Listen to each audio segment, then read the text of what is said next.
Разбира се, ето и то полезните свойства, с които е известна лавандулата. На първо място това определено е намаляването на стресът и напрежението.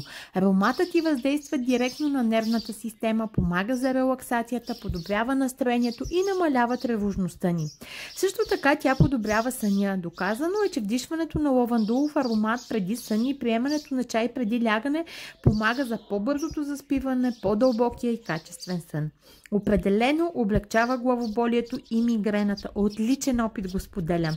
Ако втрием с леки масажни движения етерично масло от лавандула в слепоочията, тя успокоява болката и напрежението в главата. Определено лавандулата подпомага кожните раздразнения. Тя е една от най-известните билки при употребата при борба с акне, раздразнена кожа, ухапване от насекоми, защото има антибактериално и противовъзпалително действие.